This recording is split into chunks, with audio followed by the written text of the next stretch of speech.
Welcome to FinTech Impact. This podcast is an exploration of the financial technology world, interviewing different FinTech entrepreneurs about what they do, their story, and what their impact is on consumers, incumbents, and the industry as a whole. Here's your host, award-winning financial planner, university lecturer, and writer, Jason Pereira. Hello and welcome to FinTech Impact. I'm your host, Jason Pereira. Today on the show, I have Alan Moore. Alan is the co-founder and CEO of AdvicePay and XY Planning Network in the US. AdvicePay is an online platform that enables advisors to charge clients bank accounts and credit cards directly for ongoing retainer-based financial planning services. And with that, here's my interview with Alan. Hello, Alan. How's it going, man? Thanks so much for having me on. Thank you for coming on, Alan. So Alan Moore of AdvicePay and XYPN, tell us about AdvicePay and we'll dive into XYPN later. Yeah, so AdvicePay is a payment processing platform built specifically for financial advisors. So we look at it as it handles invoicing and payments to get paid for what we call fee-for-service financial planning, which is anything non-commission, non-AUM. So if you take commissions out and you take AUM out, there's this whole span of hourly, project-based, retainer, subscription. There's a lot of different ways to charge fees for financial planning, but it's all about getting paid for the advice that you give instead of getting paid to sell a product or to sell investment management. And so AdvicePay was built for the ground up to help advisors facilitate payments for their services. Excellent. So we're going to come back to that. And we're also going to talk about XY so people understand the genesis of AdvicePay. But before we get there, let's talk about your history. So tell me about what you used to do before this and how you came to be doing what you're doing today. Yeah, so I was one of the fortunate few that actually discovered financial planning in college. So I got an undergraduate and master's degrees in family financial planning. It was just First of all, I just got to interject. The fact that you guys can get master's degrees in financial planning in the US is something I am both envious of and jealous. Sorry. No, it was one of those things I didn't appreciate at the time. I went to school to be a pharmacist, because we all had these dreams of good job, good pay, learned that chemistry was really hard. And so I dropped out of pharmacy and went hunting for a degree. And I accidentally took the intro to personal finance class. I thought it was doing financial planning for myself and I would learn how to handle my own money. It was actually the intro to CFP program that I took and was just super fortunate to have a professor that Dr. Joe Getz, that he had a master's in psychology and a PhD in financial planning. And he had this awesome blend that really showed us the art and the science of financial planning. We generally focus on the science, and he really brought the art of communication, of helping clients through challenging problems, and really showed me what real financial planning could be. And so I graduated from my undergrad in 2009. Terrible time to look for a job in financial planning. So I stayed for my master's degree, ended up leaving the next year, so the end of 2010, and worked for a couple of different financial planning firms, RIAs, one up in South Dakota. I'm originally from the South, so I went chasing snow. And then that ultimately did not end up working out long-term. So I moved over to a financial planning firm in Wisconsin. It was about halfway between Chicago and Milwaukee, and worked there for 6 months before getting fired. Okay. Why? I have to ask. It was just a bad fit. I didn't do anything illegal or anything like that. It was just a bad fit. The boss hired a mini-me, and anyone out there thinking about hiring your first employee or your second or third, never hire a mini-me. You don't know more than one of you. And so the culture fit wasn't right for what I was looking to do. And so anybody that knows me knows I'm a terrible employee. Like anyone who hires me, just a terrible call. That's just most financial advisors and planners. You get used to being independent, and especially there's always a couple of years on your own. And we just become unmanageable by anyone else. Yes, I am hyper unemployable at this point. So I got fired. I had just turned 25 years old. I was living in a place I'd never lived before, and I just had to take stock. And so, I sort of said, well, I feel like I have two options. Option A is I go out and I get another job as a junior advisor at an RIA making $60,000, whatever I was making. Option B is I start my own firm. Okay, so if I start my own firm, there's two things that can happen. Either it's successful or it's not. If it's successful, good for me. If it's not, I'll go take a job as a junior advisor in RA making 60 grand. So it's like, all back to where you were before. Yeah, it was almost like a no risk proposition. Now it's not exactly the way it works out, but I was really bothered by the fact that one person had complete and total control over my income. And I didn't like the fact that I had it was either like he controlled 100% of my income. Either I had a job or I didn't. If I didn't have a job, I had no money. And I was like, I'd rather just if a client fires me, I lose 5% of my income because I have 20 clients. And so this was my mindset. I've learned a lot since then, but this was my newly minted entrepreneur mindset. And so I dove in and started my own fee-only financial planning firm there in Milwaukee back in 2012. Excellent. So this inevitably led you to eventually connect with the guru of financial planning that he is, Michael Kitces. And you guys basically started something called XYPN. So let's take me into the genesis of that, because that leads into AdvicePay. Yeah. So, when I started my own firm, I had to learn everything and figure it all from the ground up. How do you do compliance? What CRM and financial planning software do you select? How does it integrate? How do you market? All of these questions that you have to learn as a business owner. Like most industries, they teach us the CFP program and everything else. They teach us how to do the work. They don't teach us how to run a business. No. And you know what? It's a common problem with professionals in general. I mean, you look at most doctors' offices are not well run. Interesting side note, the gentleman who brought the CFP to Brazil recognized this problem. And part of the curriculum, actually 1/3 of it, is managing your own practice. Yeah, so, which is awesome. Absolutely. And, I really wish they would start to do that in other countries as well, but let you get back to it. Yeah. So I had to figure all this out for myself. And I was super involved in some of the associations. NAPFA is the big fee-only association here in the States. And so I was involved there, had spoken at a couple conferences as part of panels. And a lot of people heard, like, here's this kid, he's 25 years old. I didn't have a beard at the time, so I looked much younger, starting a fee-only firm. And that's super rare. It even is today, but it was extremely rare then. And so I just kept getting a lot of questions. If I take a step back, when I was launching my firm, I called a couple people for help, and they picked up the phone and they provided guidance that ultimately changed the trajectory of my career and helped me find success. So I committed that when someone called me, I would answer the phone. And in the first 12 months of running my business, I answered the phone 100 times. 100 one-hour phone calls in 12 months. And it was the same questions over and over. What technology? How do you do compliance? How do you get your clients? All of these things. And so Kitces and I like to say we've been internet dating for about 7 years now, because we met on Twitter. And we started conversing there. I worked as his research associate for a very short time before realizing he was looking for someone way smarter than I was. And so we had some back and forths. I'd written a blog post for the kitces.com blog around technology I was using in my practice. And so I emailed him December of 2013 and said, hey man, like, here's the deal. I'm having all these conversations with young planners, and these are the questions that I'm getting. I think we could start a platform or a business to help some of these planners. Like, I think we could just package this, and I want to keep helping them, but at some point I have to monetize my time, but I think I can get paid and they can get lots of value. And he said, yeah, man, I'm seeing the same thing off my blog. I get so many questions about this. So that was December, and the quick start entrepreneur that I am, we launched in April the next year. So it took about 4 months for us to get the platform off the ground.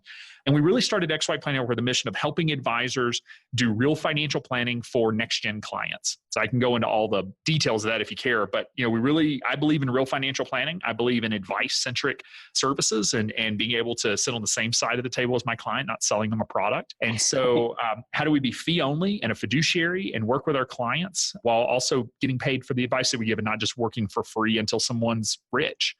So I really look at XY now as an entrepreneurship platform. We help financial advisors start and run their own business. So we got started April 2014. So we're about 4.5 years old now. Our original business plan said, hey, we'll help 20, 30, maybe 50 advisors. Could you imagine a world where one day we'd have 100 advisors using our services? And so 4.5 years in now, we have around 820 advisory firms that are leveraging our platform to grow their practice. So it's certainly grown more than expected. More than probably anyone in the industry has ever seen and expected, that's for sure. So congratulations on that, because I'm staggered by your numbers. I mean, when we met the first time face-to-face a couple months ago, you were almost 100 fewer. So this last quarter has just been insane. But at this rate, you're going to run out of Americans, man. Honestly. We figure there's 285,000 financial advisors. So, when we start setting goals of, now at almost 850 members, we're like, well, what would it be like at 3,000 or 5,000 or 10,000 advisors? What if we could help 10,000 advisors? When can you register as market share? Like that's what it is. When the market share graphs, there's a little slice that says XY. That's the goal. Hopefully one day. But there's so many advisors already, and there's so many consumers that need and want access to real financial planning that the pie is infinite. It'll grow as much as as we choose to and as much as well as we can execute. Because if people really knew what we get to do on a day-to-day basis for our clients, we would just have an infinite number of financial advisors. Hey, you're preaching to the converted because I do it myself, but my line now is quite frankly, like, short of medical practitioners, who else has that kind of impact on their clients' lives as a financial planner? Yeah. And the difference even there is, my definition of financial planning is we help our clients live their great life. Exactly. We are the only profession that actually asks our clients, what do you want out of life? And then what do you want to accomplish, right? Like, and looking into the future, because any other helping profession is generally looking rearward. And it's the bane of medicine. And I know they're trying to change this, but it's always reactive to symptoms. It's not building a program to be successful long-term. And that's what financial planning is all about, is we get to say, what do you want out of your great life? And then help them use their money as a tool to support their version of a great life, because everyone has a different version of a great life and what they want to accomplish. And so it's a helping profession. It's an honorable profession. And like I said, if more knew what we did, we'd have a whole lot more people trying to get into financial planning, which is exciting. Absolutely. Well, I mean, again, envious about where you are, simply because I feel like the American populace has a better idea than other countries. So, as that trickles down through your media and whatnot, I'm sure it'll affect everybody else too. So you launch this platform, you start bringing on clients. Part of the value proposition is to offer the entire tech stack kind of as a turnkey solution. Yep. And you run smack dab into this issue around how do you get paid. So tell me about what challenges you were encountering, because I mean, there are payment solutions online. There's the Stripes of the world, the Squares of the world. So what was it they weren't doing, and what was it you were hearing from regulators? Yes. So again, our advisors are out there. Most of them are charging a monthly fee for financial planning, $100, $200, $500 a month, whatever the number is, but you're charging a fee for access to a financial planner. AUM fees are easy. You upload that Excel trade file to your custodian, they send you your money. Commissions are easy. You sell a product, company sends you a check. How do you get paid on a monthly basis? So the answer for a lot of folks is checks, which is just an unacceptable answer. So I'm going to set the check writers to the side just because we know we can fix that. But you say, okay, well, let's use an online payment program like anybody else, Stripe, PayPal, Venmo. There's lots of options. And what we started running into were a few issues. One, come to find out, pretty much every payment processor we've evaluated does one of two things. They either expressly prohibit the use of their platform by financial services, by financial advisors. What was the reason for that? So QuickBooks is a great example. They have their Intuit merchant account platform. If you read their acceptable use terms, it expressly prohibits the use by financial services. And it is because they lump payday lenders and fee-only financial planners into the same financial services group. Financial services has the highest dispute rating of any industry for payments. And it's because you got people out there trying to sell an annuity on a credit card, right? Like there's going to be bad actors there. So anyway, so that's one problem. Now there are some that have said, okay, we'll work with you. And then what we run into is the triggering of custody. So in the US, I know it's defined a little different everywhere, but in the US, custody is defined as the ability to have control over a client's bank account to be able to move money without their permission. If you look at almost every payment processor out there, once a client has input their banking information or credit card information, you can invoice against that payment information without the client's permission. Now, of course, you would never do it, but regulators don't care what you do. They want to know if you can do it, because if you can do it, then they want to dig into whether or not you're doing it. And so what we started doing was triggering custody in states and in the US. What custody means for us is that you get audited once a year on a random interval by a third-party CPA firm has to come in and basically prove you are not doing something, which is a very high burden of proof that you are not doing something. Basically, you multiply that across every RIA you're dealing with, and that becomes a cost burden and an almost untenable thing to manage, basically. Yep. I mean, you're talking $10,000 minimum, even if you're a new firm, just have someone, be able to take the time to come in. So it's this huge cost burden, and it's just not worth it. And so what people end up doing is either not offering the service model. It was pushing people into just offering AUM related services. So there are a couple other pieces that we've discovered over time, such as most payment processors are not scalable for a growing business. Most payment systems were built for a one-to-one relationship. So PayPal, you own the business, you bill someone, they pay you. What happens when you have 5 team members and you need someone else doing the billing?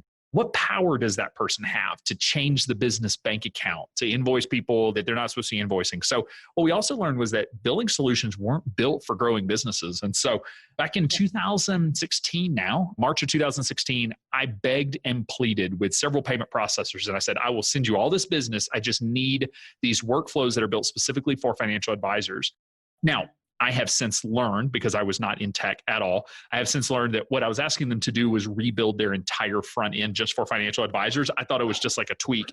Yeah, I laugh because I've had this happen countless times. It's like, I've learned enough to say, like, look, I know that I think this is small. But I know this sounds like a setting. I know this is, I'm asking for a switch, but I also know that you're basically sitting there counting how many weeks of work you have when I talk about a switch. Yep, right? So, exactly. Yeah. And, the financial services industry is too small for folks to care about. I mean, we've leveraged another program. They raised $135 million a couple of years ago. They raised $135 million to go get financial planners on their platform. They did it to go get billion-dollar industries. Yeah. And so we ended up in this weird spot where we realized financial planning is a great opportunity to build a payment processor and market to that segment, but it's not a big enough opportunity for the big boys to jump in. And so it's really got to be built by advisors for advisors, which is not always the ideal way to build tech because it's built by people that don't know tech like me. But that's exactly how you build a niche business, right? You find this unexploited area that is too small for other people to care about. But if you can do it efficiently, you can build, better than a lifestyle practice out of it, for sure. Yeah, and we just know the industry. So the cheat that we had from XY Plan Network is we've registered now almost 400 RIAs. So in the US, you have to be, you're state registered unless you have 100 million in AUM, then you click over to the SEC. So the other thing that we deal with is that we have 51 sets of regulators because every state has one, and then you have the SEC, and each state in their, we'll just say, doesn't write down their regulations. None of it's actually written down. It's all in their heads. And some regulators in the same state have different interpretations of the same rules. And so we started running across situations like, I believe it was state of Nevada, said they wanted us to give clients the ability to cancel a subscription payment. So they're concerned about the gym membership model. It's easy to sign up and impossible to cancel. Well, quit the gym. It was that episode of Friends, wasn't it? Where they wanted right. They couldn't get, next thing you know, they're both signed up for the gym. Yeah, absolutely. Exactly. And so what they said was, hey, this isn't a regulation thing. This isn't a, this will trigger custody if it doesn't have it. But we really want to see, wink, wink, we really want to see that the client has control to cancel subscription payments. And those are the types of things that at AdvicePay, we're able to build into the platform because it's the only industry we care about. You go look at a PayPal, they don't care what the state of Nevada securities regulator has to say about a feature. Like that, it's not on their radar. But again, we had this sort of inside look because we've worked with regulators 400 different times in I think 47 states now. So we really understood and had those relationships to be able to say, hey, what are you looking for? What do you need to be able to see? What types of reports do you want to see run? And build all of that into the platform as we were building it. Excellent. So in general, you basically cobble together this very niche specific AdvicePay tool. So essentially it will allow you to track the clients that you're billing. It will bill their accounts. So allow you to manage that.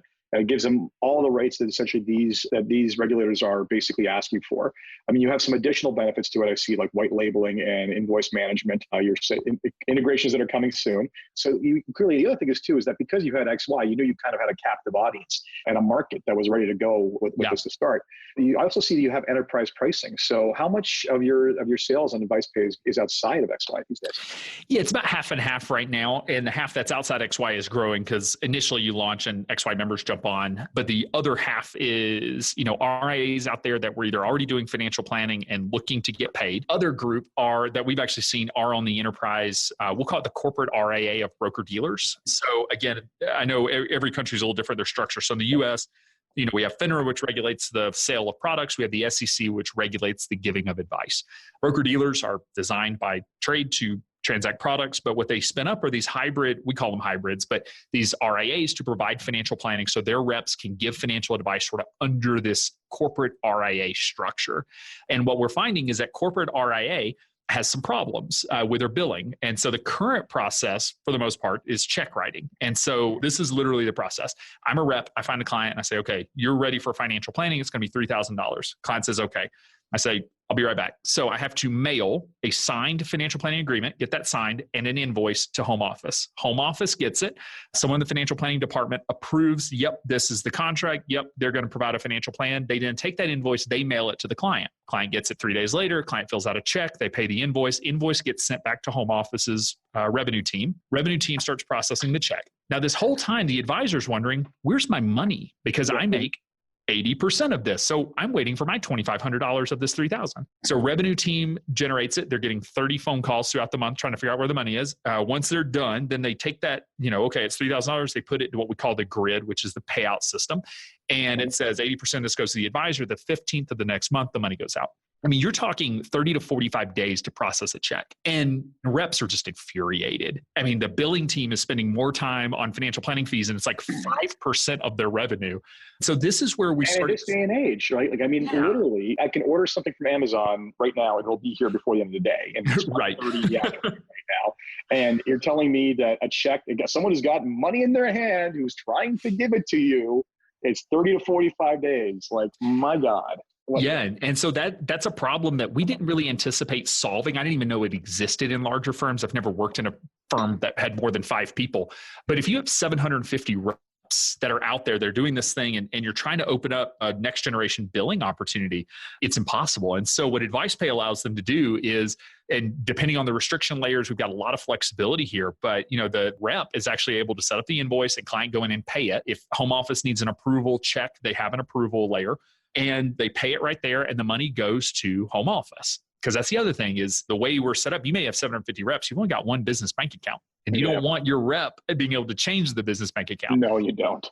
And so really what we've done with our enterprise version is just build out the flexibility so that firms can allow their reps to collect, I should have said this earlier, but collect credit card or ACH payments on a one-time or recurring basis, which at its core sounds very simple, but in RIA regulatory world with all of this infrastructure and legacy systems and all that ended up being a lot more complicated than even we expected, but fortunately we're able to solve it.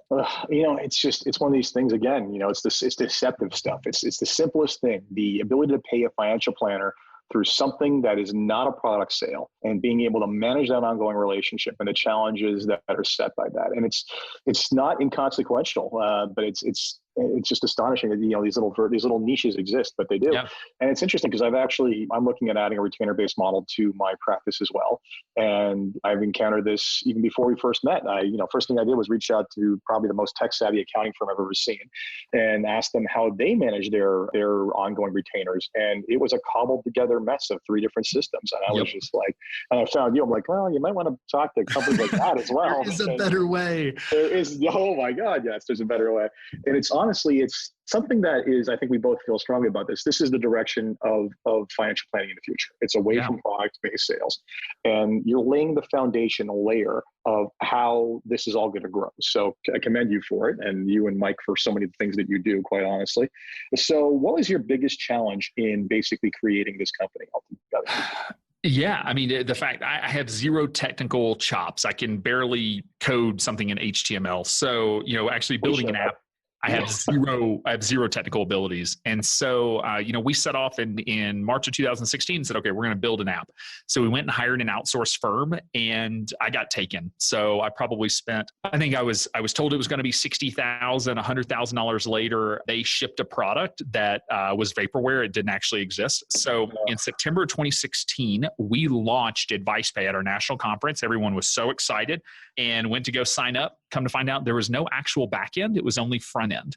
So, that's the equivalent of having a painting of a house with no actual house. There was no electrical and plumbing or anything else. So the challenge was that I didn't have the ability to read the code. I couldn't log into the code base and see if my sales team is struggling. I can jump in and say, okay, I'll help them out. If marketing's struggling, I can help them out. Customer support, help them out. I can't help the developers. And so what I learned was that I really needed a trusted developer on our team that was bought in. And it took a while to find that person. So we're very fortunate now we finally found Joe Timmer, who's our lead developer now, who's a local guy and just a phenomenal developer. And it's helped us build out a development team, a development culture, development processes, like everything about the actual development of an idea is not my lane. And so I needed someone whose lane it was. And running a business and doing marketing, sales, Joe doesn't care anything about that. So I'll say the most difficult part was finding the right developer that was bought into the vision, bought into what we were building. And some people will tell me like, oh, well, yeah, I hired my cousin who's our CTO. And that's awesome. Like, I'm so jealous of the people. I hope they have the chops for it. I mean, It's funny you mentioned that because I get a number of people coming to me with like, I really think this is a great tech idea. And like, how do I get off the ground? I'm like, can you code? No. Well, you need to find a technical co-founder. Otherwise, you're dead in the water. Like, the cost alone to get even close to a minimum viable product, even if they don't, even if these guys don't end up making you vaporware, it's not inexpensive, and it's not. And it's a challenge. And when I see people try to do it without a technical co-founder, I'm just like, you don't even know, you can't even trust that you're not getting fleeced because you don't know what's what. So that's anyone listening to this story, it's a valuable lesson. And I will say that in my 2 side startups, both have technical co-founders. And luckily one was a close friend for a long time. So it worked out well. So a couple other questions that I wrap up with before we get done. So if you had one wish, whether it be AdvicePay XY, the industry in general, what is the one wish you have that would make not just your life better, but a bit more meaningful? That's a good question. If I had a wish here in the States, it would be that all financial advisors were required to be a fiduciary. It's this really twisted. Everywhere in the world. Thank you. Yes, I'll take everywhere in the world. Everywhere else seems to be ahead of us on this. But if you're going to call yourself an advisor, you have to be giving advice, and you can't be giving advice that is in conflict with what's in your client's best interest. So I'll say that's a core value that if that tanked my business because suddenly everyone was a fiduciary and we had no differentiation, fantastic. The world is a better place because all advisors have to act in their client's best interest. And I think if I could, to piggyback on that, I believe it was Bob Vera's? I believe it's his quote where he says, like, I can dream of a day where I'm standing at a dinner party and I say, that I'm a financial advisor and the other person smiles. As opposed to cringes? As opposed to cringes and tries to figure out how to get away from you as quickly as possible. Before the insurance sale starts? Yeah, and for the record, you keep saying it, but you don't understand how bad things are north of the border. Fair enough. Oh, yeah. We can talk after, but yeah, we're so far from it. So yeah, I share that because, again, I always liken it to this when I have an argument with someone who doesn't believe that. I'm always astonished when I meet people who don't. My statement is, if you pulled people off the street and said, do you think your financial advisor, planner, whatever they want to call themselves, has a legal requirement that they are supposed to act in your best interest? Yes or no? The average person is going to say yes, overwhelmingly. And frankly, if we're basically not held to that standard, we are benefiting from that misconception. And that's just wrong. That is borderline fraudulent. And that's one of the things that really troubles me about it. So before we wrap it up, the big question at the end is, what excites you the most about what you're doing, about the company, about any of the companies you're involved with? What is the big thing that gets you up in the morning and gets you going? And I don't mean your kid, because that was just how old now? 5 months? 4 months. So 4 months. 5 a.m. is my wake up time right now. Yeah, there we go. So what gets you up with a smile on your face as opposed to a groggy look on your face looking for a bottle? Yeah, I mean, I'll say it has certainly evolved. When I first started my business, it was all about the mission, and I'm still mission centric. I mean, a company doesn't grow unless you're all about what you're doing. And I love the work that we're doing. I feel like at XY Planning Network and AdvicePay, we have this 100x impact on the world, that if we help, every advisor that we help helps 100 clients. So if we can help one advisor, we help 100 clients. And so when our big vision is one day, way off in the future, we're going to help 10,000 financial planners bring real financial planning to 1 million consumers. That's the mission that gets me up in the morning. And I think we can have that impact. I think we can have an even bigger impact than that potentially. But ultimately, building a business is fun. Now, you build a business to support the mission, but I'll say, like, coming to work and getting to build a team and build a culture and roll out new meeting structure processes and internal reviews. Sometimes it's painful, but it is so much fun and so rewarding, because our mission at XY is to help people live their great life. And we help the end client do it via helping the advisor. We help our advisors do it because they're entrepreneurs and they're looking to build their own great life. And we're also helping our team members do it. So across the companies, we have around 50 team members now.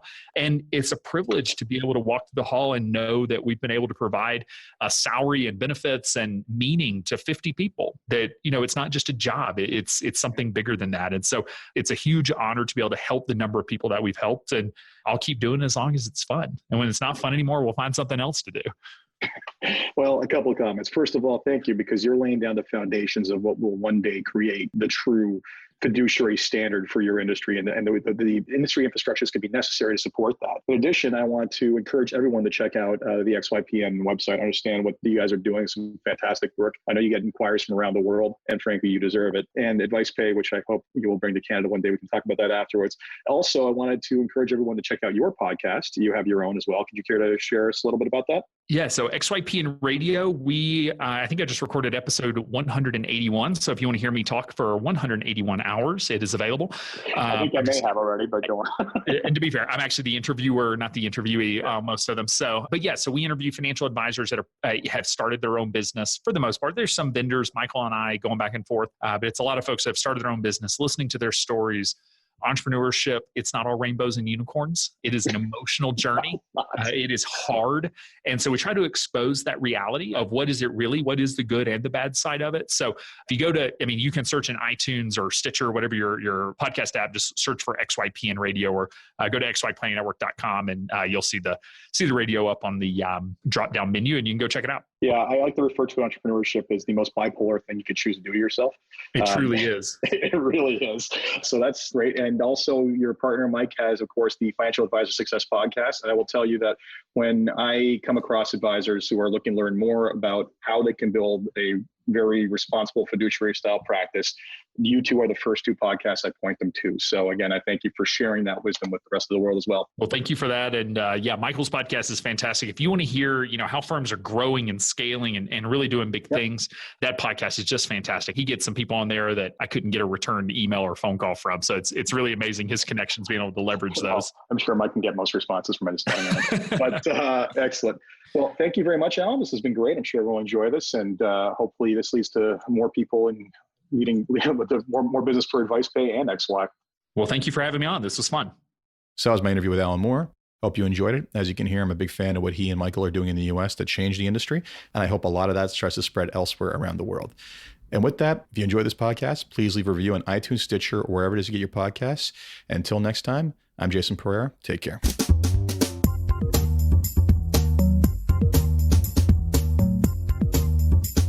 This podcast was brought to you by Woodgate Financial, an award-winning financial planning firm catering to high net worth individuals and their families.